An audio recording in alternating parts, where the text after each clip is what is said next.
J.K. Chesterton, l'auberge volante. Sous l'influence d'un fanatique musulman, un tyran irlandais s'apprête à fermer toutes les vieilles auberges du comté pour lutter contre le goût immodéré de la masse ouvrière pour les débits de boissons. Une hérésie pour Patrick Gilroy, chevalier des temps modernes et jeune héros de ce roman publié en 1914, attachante brute tout juste rentrée au pays après une campagne contre les Turcs. Sa mission a révélé à coups de farce les failles et les absurdités de la prohibition. Débute un loufoque jeu du chat et de la souris entre Patrick et un pouvoir vaniteux et condescendant. Le capitaine Dalroy n'avait cessé d'étudier Ivywood de son regard bleu plus brillant encore, et maintenant il parlait beaucoup plus calmement qu'il ne faisait d'habitude. « Pardonnez-moi un instant, my lord, dit-il, mais il y a un point dans votre explication si importante que je ne suis pas sûr d'avoir bien compris. Dois-je entendre que, selon vous, et bien que les enseignes doivent être supprimées, là, pourtant, elles seraient éventuellement maintenues? Serait maintenu aussi le droit de vendre des liqueurs fermentées?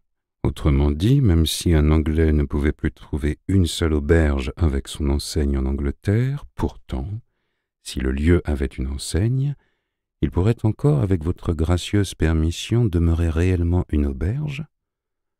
Lord Ivywood avait une admirable maîtrise de soi, qui l'avait beaucoup aidé dans sa carrière d'homme d'État. Il ne perdit pas de temps à discuter sur le locus standi du capitaine. Il répondit simplement « Oui, ce que vous dites est tout à fait juste. Donc, partout où je trouve une enseigne autorisée par la police, je puis me présenter et demander un verre de bière, permis aussi par la police. » « Si vous en trouvez une, oui, » répondit Ivywood avec beaucoup de modération. « Mais nous espérons que nous les aurons bientôt totalement éliminés. » Le capitaine Patrick Dalroy se leva puissamment de son siège en bâillant à se décrocher la mâchoire.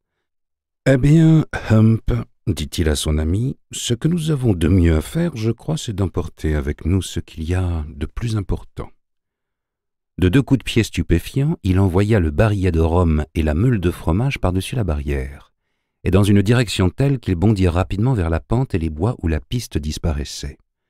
Après quoi il agrippa le piquet de l'enseigne, le secoua par 2 fois, et le sépara du gazon comme il eût fait d'une touffe d'herbe. Tout cela s'était produit avant que personne eût le temps de bouger. Mais il ne s'était pas plutôt engagé sur la route qu'arrivait le policeman. Dalroy lui flanqua à travers le visage et la poitrine l'enseigne de bois, ce qui ne manqua pas de le projeter dans la mare de l'autre côté de la route. Alors, avisant l'homme aux fez, il lui chatouilla si vivement avec l'extrémité du piquet son gilet blanc tout neuf et sa chaîne de montre, que l'autre s'assit tout sec sur la route avec un air pleinement sérieux et pensif. Le sombre secrétaire esquissa un mouvement pour venir au secours, mais Humphrey Pump saisit en gueulant son fusil sur la table et le braqua sur lui, ce qui inquiéta suffisamment Gill Leveson, secrétaire, pour qu'il ne fût pas loin de s'enfuir en courant sans plus exprimer ses sentiments.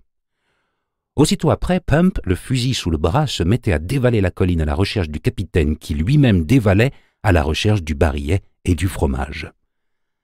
Avant que l'agent de police eût réussi à se dépatouiller de la mare, ils avaient tous disparu au plus noir de la forêt.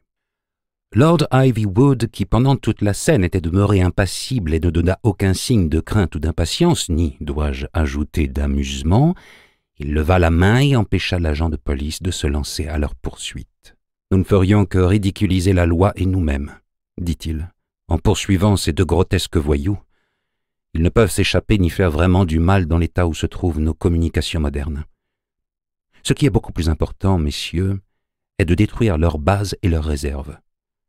D'après l'acte de 1911, nous avons le droit de confisquer et de détruire tout ce qui appartient aux propriétaires d'une auberge où la loi a été violée. » Alors, il resta planté pendant des heures sur le pré, épiant la casse des bouteilles et l'éventrement des tonneaux, et trouvant dans son propre fanatisme le seul plaisir que sa nature étrange, froide et courageuse ne pouvait tirer ni de la nourriture, ni du vin, ni des femmes.